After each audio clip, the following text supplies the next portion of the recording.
This podcast is a quest for well-being, a quest for a meaningful life through the exploration of fundamental truth.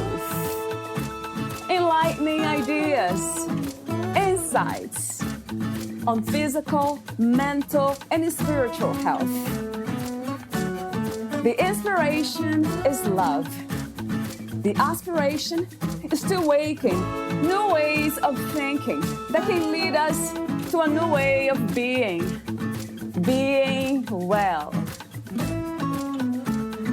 Welcome to Body, Mind, and Soul Healing Conversations.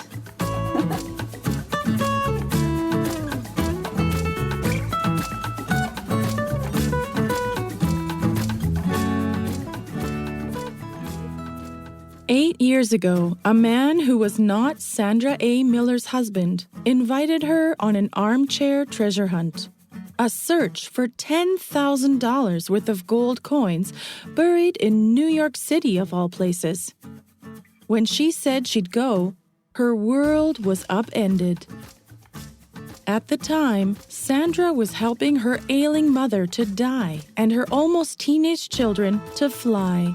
But her biggest challenge was the confusion she felt about entering middle age and the shame of craving something more when she had so much already. A devoted husband, a decent career, and a community of close friends who knew how to rock a potluck. But isn't that how life is sometimes? We ache for something we can't even name, but we don't know what to do about it. Or we do, but we don't do it. In Sandra's case, that treasure hunt for gold coins stirred her longing heart into action. In a very real way, she'd spent her life hunting for buried treasure. As a child, she trained herself to find things. Dropped hair clips, shiny bits of broken glass, discarded lighters. Looking to escape from her often unhappy childhood in a Connecticut factory town, she found deeper meaning and a good deal of hope in these objects that she collected in a broken shoebox, my trove. As an adult facing the loss of her mother, who was at once cold, difficult, and wildly funny, Sandra found herself, as she so often did as a little girl, pressed against a wall of her own longing. Her search for gold, which soon became an obsession, forced her to dredge up painful pieces of her past and confront the true source of her sorrow. Soon she was wandering down dark paths she otherwise would never have taken, hoping to discover what she'd been looking for all those years, and putting everything at risk for a treasure hunt. Valeria interviews Sandra A. Miller, the author of Trove, A Woman's Search for Truth and Buried Treasure. Her essays and articles have appeared in over 100 publications, including Modern Bride, the Boston Globe magazine, the Christian Science Monitor, the Washington Post, and Glamour. One of her essays was turned into a short film called Wait, starring Kerry Washington. Sandra lives in the Boston area, teaches writing at the University of Massachusetts Lowell. She also leads spirit-filled writing workshops in person and online. Sandra's website is sandraamiller.com. Here is the interview with Sandra A. Miller.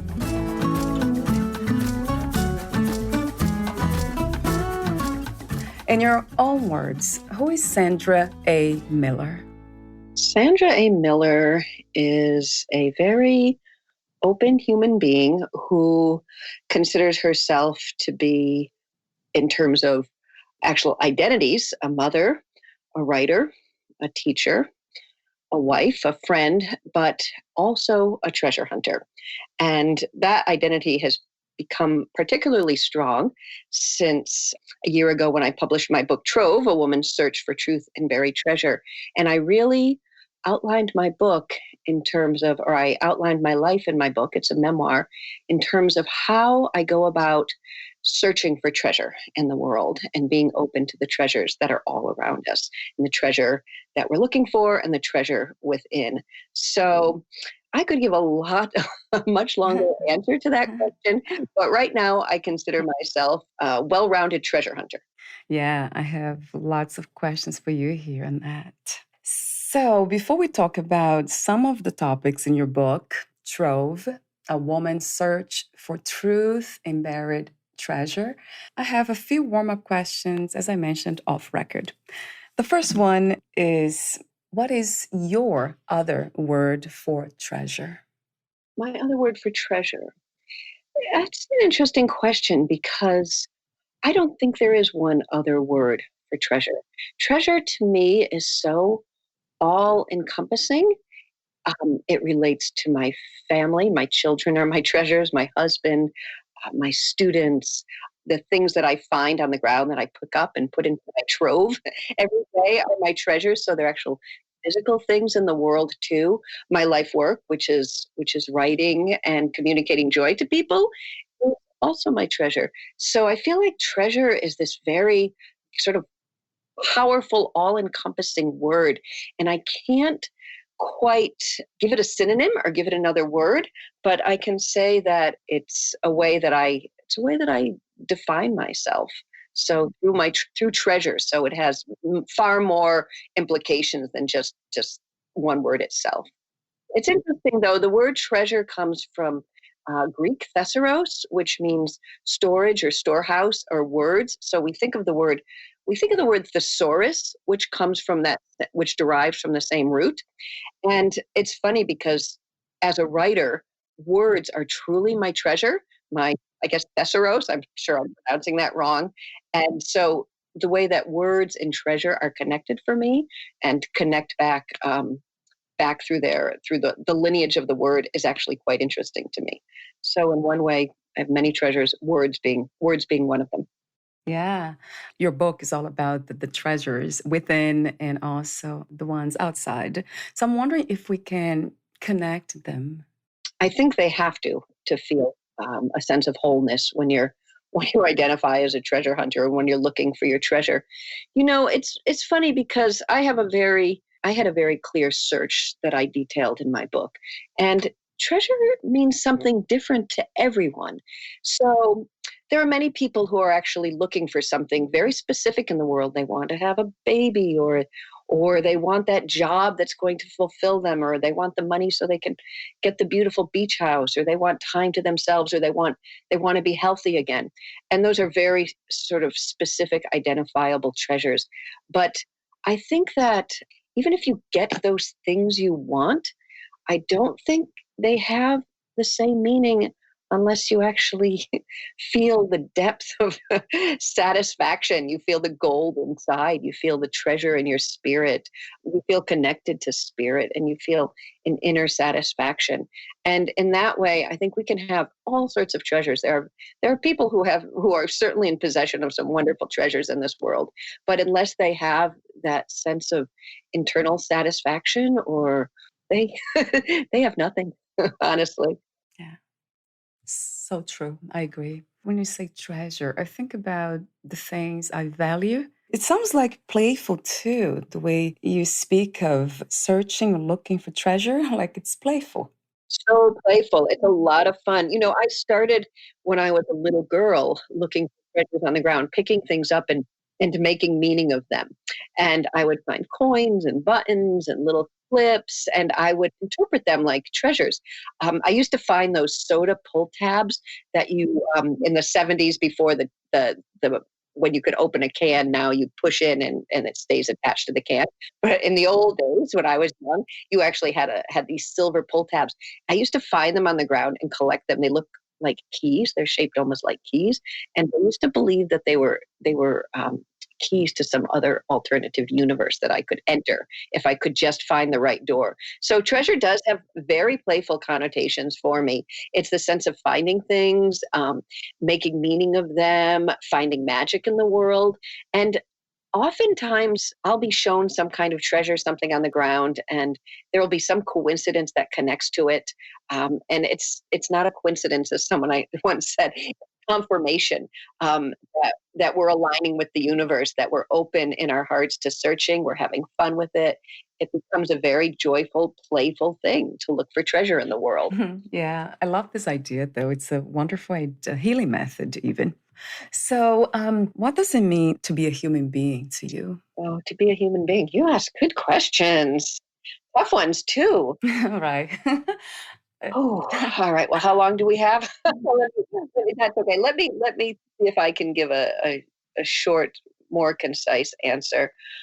I think to really be in touch with your humanity, your spirit, your beingness is really simple. I think it's about love. I think it's about having an open heart, connecting with people in the world, being open to discovery, to discovering things you love. There's so much, we're in such tumultuous times right now. There's so much polarization, and so much of humanity is seems to be at war with the rest of humanity. But if we could all just stop and pull back and be like, whoa, what is this about? We love life, right? That's what we love. We love life. We love the planet. We love our families. We love the earth. We want to be here. I think about the pandemic now and how it's really forced us to look at how much we love life. When we were put face to face with death, many people still are, right? We don't really know where this is going to lead. But I wrote an article for my blog about the pandemic called "What's Love Got to Do with This?" And I think the pandemic is really shining a light on how much we love the world, how much we love being in the world. So as a human being, I think it means embracing love. I think it's can be distilled down to something as large and simple as that. Yeah, and it is large. Yeah, love. And speaking of love, this is one of my questions for later on, but I'll ask you now because you mentioned the word. What is love to you, Sandra? Oh, I don't know that I can put it in words. It's so many things. It's all the sappy love songs. Yeah, It's sure. romantic love. It's passion. It's there are no words for the love I feel for my kids, my children. Right? I go out and I stand out in my backyard and I look at the sky and I look at the willow tree and I eat a raspberry off the bush and I think, could I love this planet anymore? My dad was an environmentalist. He was a passionate environmentalist. He used to golf a lot, and his golf buddies told me after he died many years ago, they said he would stop on the golf course and he would look around and he'd say, anybody who doesn't love this world must be crazy. And so it's a big word.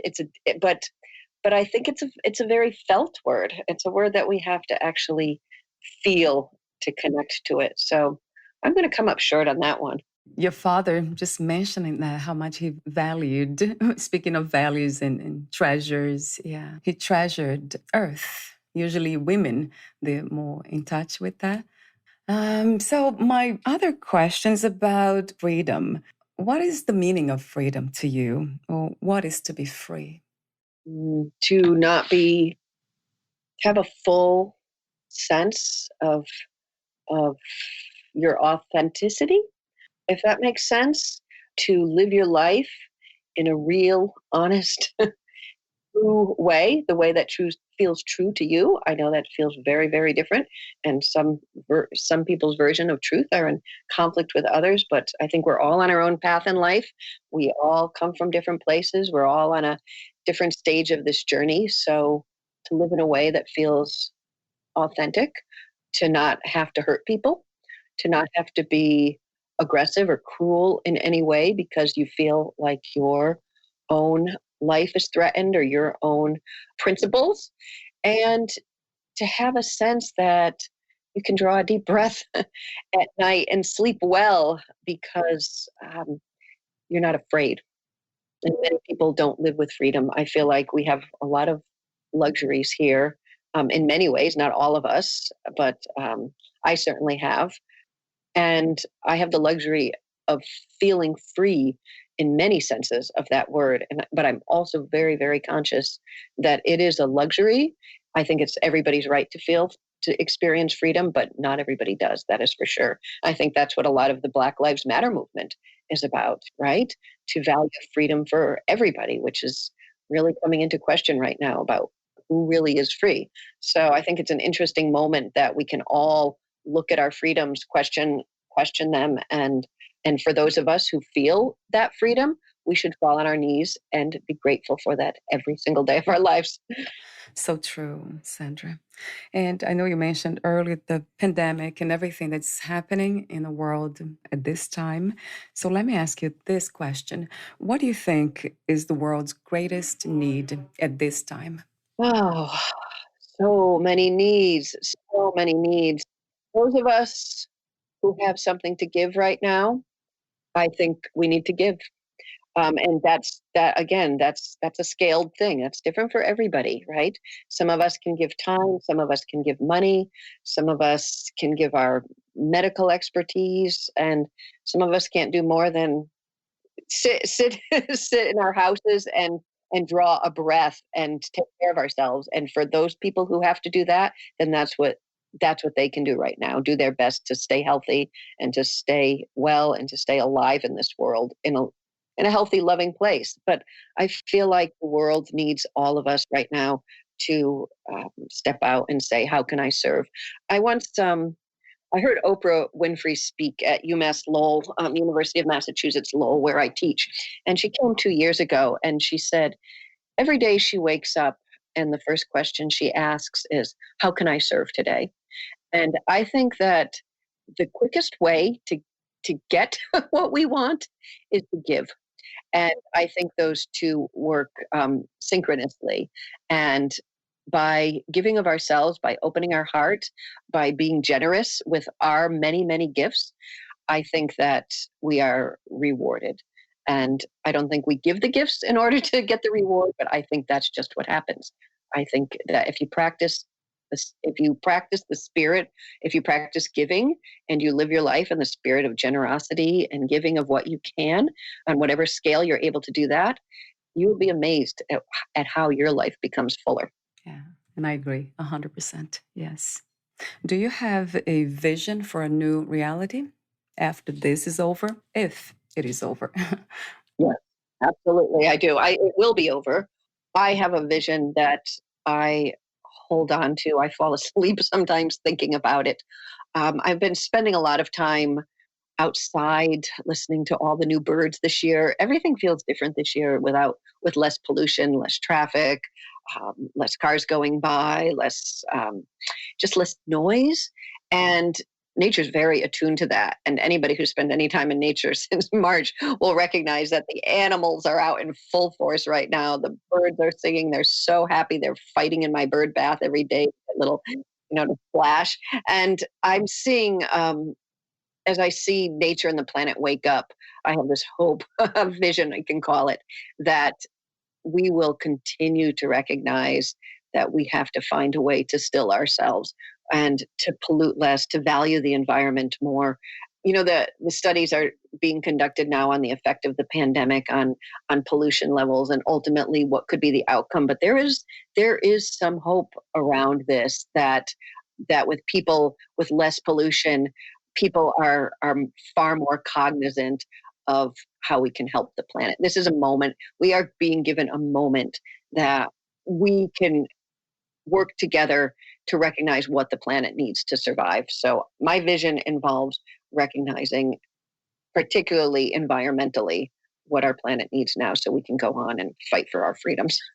Wow, I love that, what you said. We are giving a moment to reflect, right, more.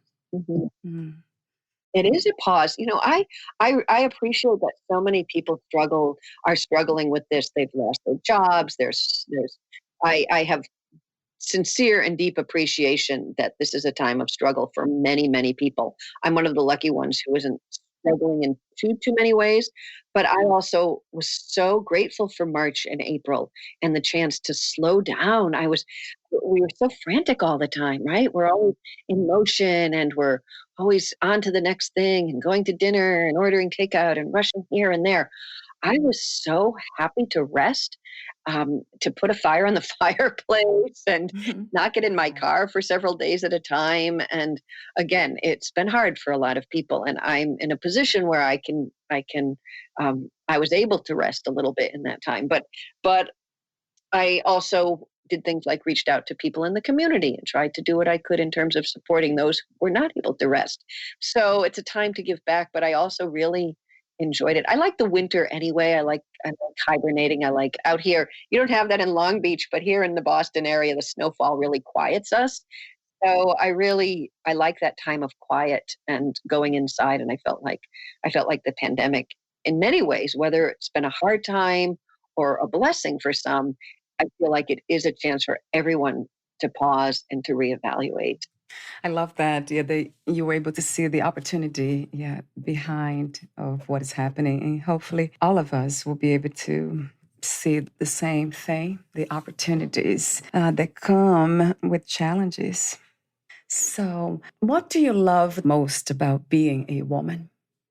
I love that I never have to question my expressiveness. I never have to pull back. Okay, now I do because of the pandemic. I certainly can't just hug my friends and, smother them with love. But Yeah. in the same way, I can do it energetically, but I can't Right. physically now, right?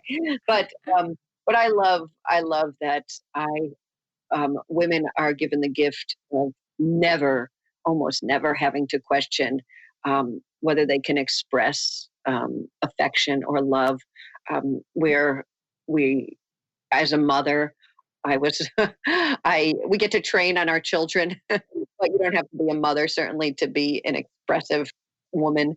And so I don't hesitate to hug and to kiss and to gush. And so that's one thing I love. And I just love the experience of being with other women, with people of my gender, with that creative spirit, that love energy, that it's a very, very powerful experience to recognize what it's like to be a woman, especially when I'm surrounded by other women. We sort of seem to, as we shine a mirror on each other's gifts, we become more powerful, I think. So I love men too.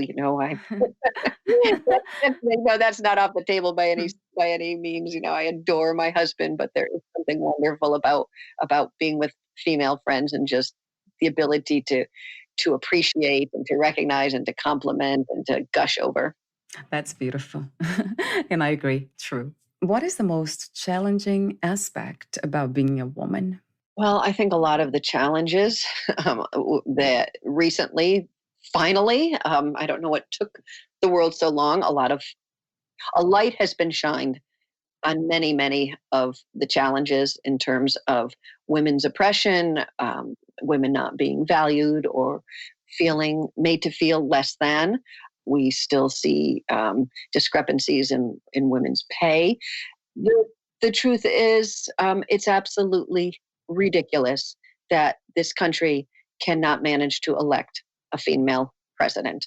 That is considered to be some, a far-reaching goal. Absolutely ridiculous, but it goes to show the level of sexism that still exists in our society today. And it's absolutely unacceptable that men cannot recognize the value of women, that they still feel that threatened by women, that women are judged for their looks, their weight, their hair, their makeup, the sound of their voice, where men can get away with pretty near everything.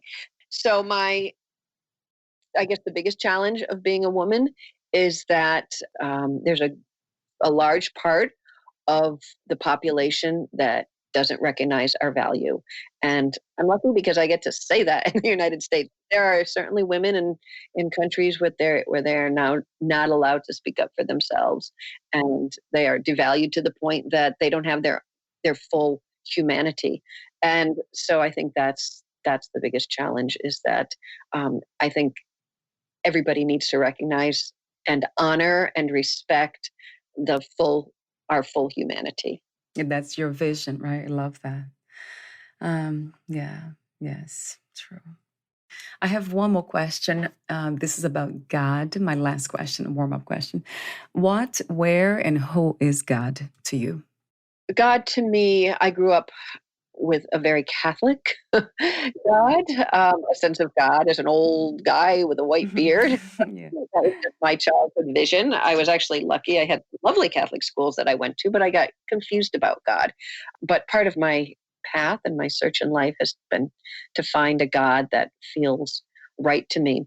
And I found, sometimes I call it oneness, sometimes I call it the universe. It this God, this God or goddess, this God, she touches everything. She's mutable, immutable. She's in every drop of water. She's in my bloodstream. Part of everything, all encompassing love and beauty. And so to be able to walk down the street or lie in bed or be in a crowded place and know that that God is around you, that's a really gives me a very peaceful and quieting sense. So Yeah. God is everywhere. God is everywhere, and it's a cliche, but she is love. I love the way you say that. Yeah, it is. I felt the peacefulness, and she's everywhere. That's wonderful too. So let's talk about your work. And my first question had to be this one: how did you become a writer, Sandra? Ooh, well, I think I had it in me for a very, very long time, and but I had actually a lucky thing happen to me when I went to college. I went to college, and my first year, I thought that I'd be a psychology major because a lot of us who try to work out our problems with our dysfunctional families often turn to psychology, and so that seemed like a good track for me. And then I took a literature course my first semester of my freshman year. And the teacher said to me, she gave me back my first paper and I'd written about some poems. And she said, "You're a very good writer. You should be an English major." And that was all it took. I just needed some smart woman to recognize me and value me in that way. And it was a really powerful moment. I thought, you know what? If she saw me in a way that she allowed me to see myself, and I decided to become an English major. And that led to me taking many writing courses and to declaring myself a writer, even when I wasn't really writing things or publishing things beyond my schoolwork. But I had some nice jobs after college. I worked in publishing as an editor for Viking Penguin. Then I worked as a literary agent. And after that, I got a teaching job in Japan. And I had a lot of time on my hands because I only taught for about 7 hours a week, and I had long vacations. And so there in a little apartment in Tokyo with a tatami mat floor and rice paper doors, I sat down and I decided that I really was going to be a writer. And I started writing, and pretty soon I was selling things. And I thought, I'm a writer. And I just kept building on that. So it happened for real around the time I was 24 and feeling very lonely and isolated in an apartment in Tokyo. Wow, that sounds wonderful to me. Talk to me about the inspiration and also the intention of writing your book, Trove. Yeah, it's interesting. In 2005, my friend David sent me an email that said he was looking. He knew of $10,000 in gold coins buried in New York City, and did I want to go with him to look for it and to dig it up? And I thought, yes, I absolutely do. It was a tough time. My mom was very sick. She was in her final years. My children were outgrowing me. My husband and I were going through a tense time, and I really felt called to go to New York City with David and to look for this treasure. And I thought, I need this right now. I need it. I don't even know why I need it, but I need it.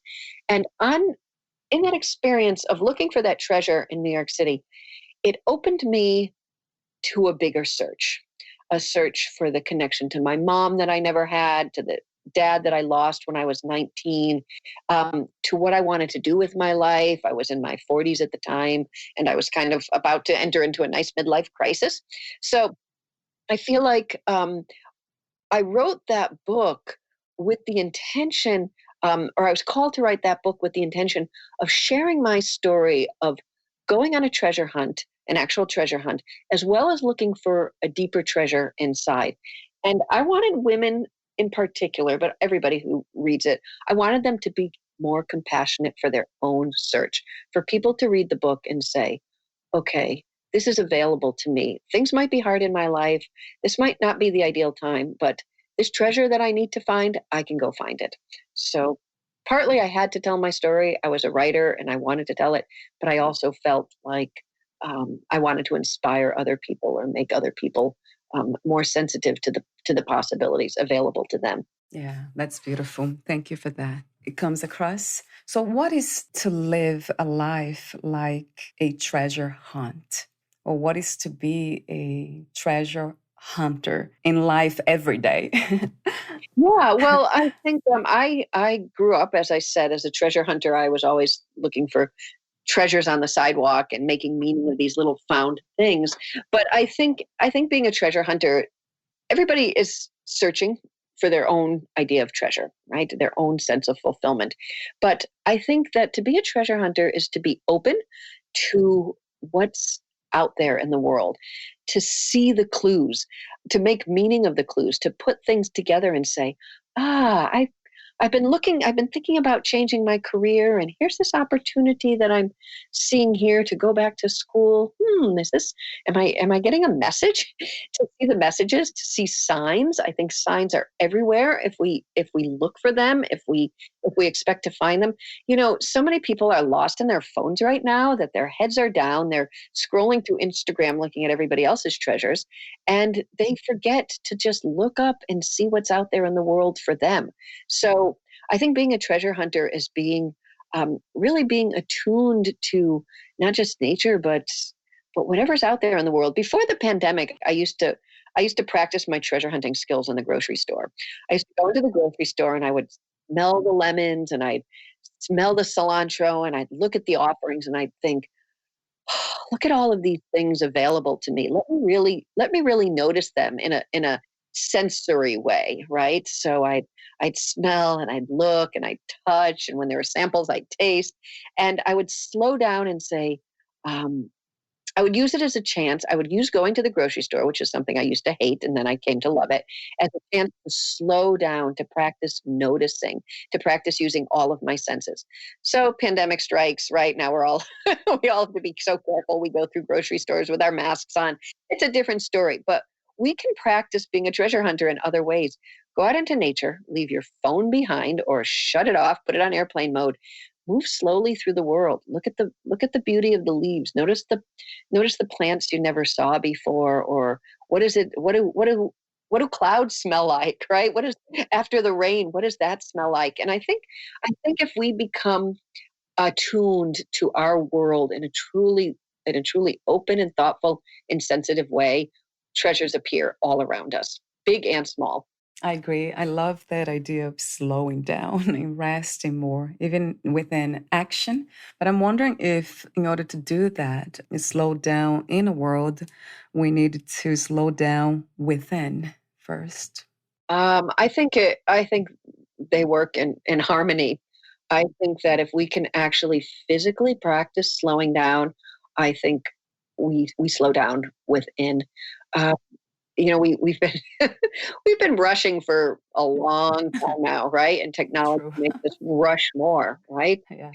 Always on our phones. There's always someone to text. You know, always something to say to somebody. And I grew up in a time. I'm 55, and I grew up in a time where we just dealt with boredom, and boredom was a great teacher. I think boredom is being slow, being away from distractions is a way to really really hone your creativity, really harness your creativity. I see so many young people who will never get to practice the creative gifts they have because they're so distracted right now. So, and they don't have, they're too busy on social media to sit down with the piano for hours or sit down and write for hours. In that Tokyo apartment, I had no connection to the outside world. A phone call cost $1 a minute. I couldn't talk to people. I was alone, and that seeded my career as a writer. So I think by slowing down, we do ourselves such a great favor inside and out. Um, and we develop that calm within. Our creative gifts thrive when we slow down. So true. So true. I have a question for you here that I found to be very interesting, something that I read. Why do you think is there shame when we feel and crave something more than we already have? Yeah, I think so many of us grow up with a sense that we should be grateful for what we have Yeah. and we shouldn't ask for more. In my book, I explore that because I was at a point in my life, I was in my mid 40s. I have a lovely husband.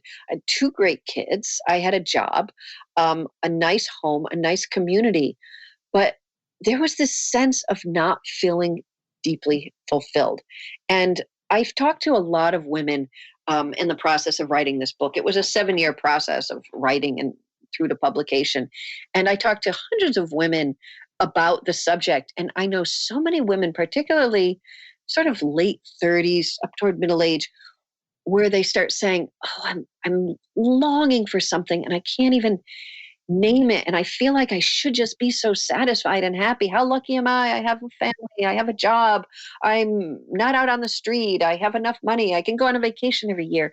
But there's this sense of wanting something, deep fulfillment. I do think that we all have a reason, a purpose for being in the world. And I think that gnaws at many people who don't get to experience or explore that.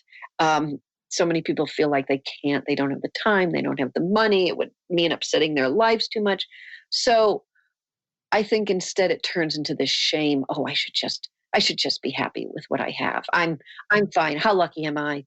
When in fact, I think that the way to truly open your life, to truly experience the gifts of this life and the treasure within, are to say, you know what, I long for something, and I'm gonna find a way to go after it or explore that, and to not just tamp down the longing as if it doesn't belong there. I say embrace the longing because I think it leads you down some wonderful paths. Wow, that's true. I'm wondering, how do we know when we are there, when we have finally found there's something missing? That's a great question. You know, speaking for myself, part of my journey in writing this book was seeing it through to publication. And that felt really important to me. I have a lot of friends who are writers, but they don't feel the same need to publish or have their book in the world to see a physical manifestation of their creativity, right? Many of us do, but not everybody does. I did. And I had this feeling of, I want to tell my story of finding treasure. I want to really write it so it has some resonance with people who are full of longing, who have a need to search, and I want to publish it and be able to hold the physical copy of my book in my hands, my treasure, my search, right? Very, very personal. And when I did that, I felt such fulfillment because I saw my project through in a very deliberate way. And it was very satisfying to me. And each of us has a very unique longing. Each of us wants for something different, for those of us who want. And I do feel like for some, it's an open-ended question. What am I looking for? Some go through life with a sense of feeling very fulfilled. They don't carry the longing. But for those who can identify something very specific, I often think there is an end point. I find there is an end point for people where they recognize, oh, this is it. I did it. I arrived. I went after it, and I can say I fulfilled that. And it kind of feels like a clicking into place. I very much felt a click in place when I finally held my book in my hands after so many years of wanting this thing. So I don't think there's one answer. And I think some people will always long, and some people will reach the end of their quest and feel a real sense of satisfaction and then move on to the next quest. Do you feel at this moment that there's something still that you would like to accomplish, to have, to experience? In a personal way, I like the idea of making my voice bigger in the world. I have more stories to tell, more of my journey to share. And I want to go through the world. I want to open to the possibilities, but of other adventures that I might pursue. But right now, personally, I feel like my gifts are as a writer, and that's also connected to my to the more. I want to share my stories and share my message through words. My daughter, when the Black Lives Movement took off with George Floyd's death, I said to my daughter, I want to do something. I was going to protest up the street, and I was trying to put my energy toward that in any way that felt helpful. And I said to my daughter, I want to do more. And she said, "You're a writer, Mom. You have to do this through your writing." And I thought, she's absolutely right. Now, I'm not the white answer in any way to the Black Lives Matter movement. I'm not saying that, but I'm saying that when I have something to share with the world and something important that I want to say or communicate, I do it through writing. So, wow, let me know when you write something that you want to talk about regarding anything, any meaningful subject. So I have a few more questions for you. Call them final questions. Before that, would you like to add anything, Sandra, or read a passage in your book? There's one small passage that people might enjoy because it relates to the longing that I have in the book. It's just a couple paragraphs. It was coming on twilight, that fleeting time of day that always felt like lost to me. Already I could sense the minutes slipping away to the tinny sounds of a carnival soundtrack. Where, I asked out loud over the monotonous jingle, where is the treasure? Closing my eyes and opening my fists as if catching rain, I lifted my hands over my head, not really caring that I looked like a TV evangelist praising the Lord. Where, I asked again, as I had so many times before, under wildly different circumstances. As a child, it was where are the parents who are supposed to love me? Later, it warped into where is my life's path, the great adventure, the feeling of wholeness. I sometimes wondered if where was my first word. I just didn't want it to be my last. I'd been looking for that intangible where for my entire life, and here I was on a Friday afternoon in a defunct Brooklyn airport, ignoring my children, pissing off my husband, looking again because I didn't know what else to do. Where? Wow. You're a wonderful writer. Not that you don't know it, but I have to say it. And beautiful Thank writer. you. That feeling of wholeness, right? So my final question is, how do you define success these days, Sandra? Success is a sense of having done your absolute best at something. You've given of your heart, you've given of your time, your energy. You've probably been exhausted for a few nights or a couple of years of nights, and you put everything you could into it. When I was faced with trying to find a publisher for this book, I knew how hard it was to publish memoir and to find a publisher for memoirs that are not about some sensational topic or written by a celebrity. And I said, what I can do here is I can do my absolute best. And if I explore every avenue and I've given it my all and this doesn't work out, then I've still been successful. And fortunately it did. But I kind of use that gauge for different things, right? If I try something, if I don't get the desired result, but I did everything, and I'm being honest with myself in my power, in a thoughtful way, then I've achieved. Yeah, what a great definition of success, right? achievement, it's the journey. Yeah, it's not just the destination, right? It's a journey. It's a journey. Thank you. Yes, exactly. Right. We're so hung up on that end point. My friend Barry says when he undertakes something, he says, 100% attachment to the project, no attachment to outcome. And that's amazing, right? When you I it took me a long time to learn to love the journey. I used to be a very restless person. I just wanted to skip the journey and take the jet right to the end. And it was terrible. It was a really bad way to live because it's not living if you don't like the journey. It's funny. Studies show that people who are their happiest in life are in a place where they're actually striving for something, not after they've achieved. The happiness is in the journey, and I feel that all the time. If I can enjoy every moment of this journey, if I can live inside each moment of this journey, then it's been a success. Mm. I love your wisdom. Yeah, beautiful. Three more questions. Do you believe in unconditional self-love? Oh yeah. Oh, for sure. I think it's probably the hardest thing to achieve because I think that's saying I have God within me and there's nothing wrong with me.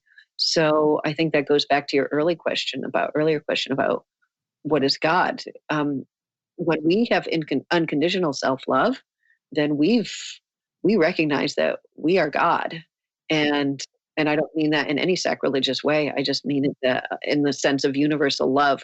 I think it's hard. I think we're very conditioned toward judgment, True. self-judgment, and hatred, but those moments where we feel like we step into our power and we feel our power and embrace our beauty, and um, I think that is us at our most powerful. I had some really wonderful moments on my book tour in the fall where I felt very, very very much in my body, in my spirit. I felt very pleased with myself and proud of myself and just joyful. And they're very recognizable moments when we have them, when we feel that unconditional self-love. And I think to turn those moments into hours and hours into days, and then to go through the rest of our lives just recognizing that, why fight it, just feel it. Right. Wow. I love that. Yeah. A practice, basically. Make it a Yeah. practice. Yeah, it should be our meditation, right? Just sit and just bask in our Yeah. love, right? Absolutely, Sandra.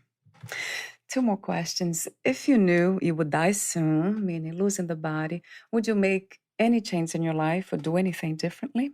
Oh yeah, I would just go right to the cabinet and I would eat all the chocolate my sister sent from Germany for starters.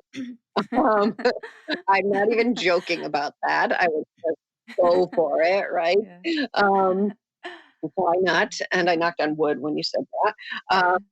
And It's so funny. I would sit and I would just invite people to put on their masks and come hug me up, and time, right? Slow down, time with people, time with what else is there, right? And I think really we're in a time of what else is there. We can't travel right now. We can't focus on that wonderful trip to Tuscany, or I'm doing this or that, right? We are with ourselves, and we are with the human beings in our pod or the ones we see on Zoom. And I think more so now than ever, we realize our how the importance of our connectedness to the people we love. So I would just sit and eat chocolate and hang out with the people I love. That sounds like a delicious party. A soulful party. One more question. What are three things about life you know for sure as of this moment? I know for sure that we have a limited time on this planet, and it's really not worth wasting doing things that don't bring us love and don't bring love to the planet. We don't need to spend our time. It's a quick drop in time, really, right? 84 years, 104 years, however many years we have, right? it's such a short time on this planet. I do believe in reincarnation. That's not something I know for sure. I wish I did, but I do believe that we will have many, many go-rounds. Our souls have a lot of chances, but this one lifetime with this particular set of people, do go in love. Go in love. So that's one thing. Another thing is, I know that the people who are the closest to us and who challenge us the most are often our biggest lessons. Those can be your children, those can be your spouse, your mother. And the greatest gifts that we have on this planet are if we can recognize that those people who bring us a lot of pain also bring us our biggest growth lessons. And there's much, much to be learned there. And I know for sure I'm really lucky. We'll make it personal for a minute. I'm just really lucky. As I'm talking to you, I'm realizing that how lucky I am to be having a conversation like this, to have the luxury to be able to talk about things that are as important as love and freedom and self-love and God. I'm very, very blessed to be able to think about these things and to actually feel them in my life. You're such a beautiful person. Thank you, Sandra, for your authentic presence, fun, and your profound wisdom. Thank you. Thank you, Valeria. Where can we find more information about you, your books, products, services, and future projects? So my website, sandraamiller.com, has a lot of my writing on it and links to my blog. I also have a big treasure hunt connected to my book that with a bracelet worth $2,500, a jeweled bracelet that I had made. So in my book, there's a treasure hunt. So if you follow that, if you go to my website, you can follow that treasure hunt and go searching for that. But sandraamiller.com is where to find me. But my book's also available on Amazon and Barnes and Noble and IndieBound. So, and Brown Paper Press is my publisher out of Long Beach, and she sells my books too. So. Wonderful. Wonderful. Thank you so much again, and we'll talk soon. Thank you so much. Bye for now, Sandra. Bye-bye.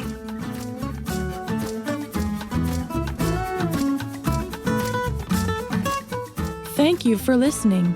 To learn more about Sandra A. Miller, please visit her website, sandraamiller.com.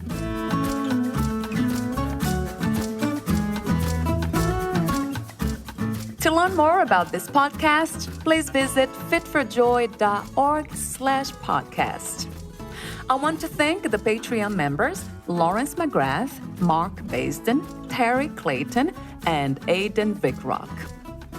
Thank you again for listening, and bye for now.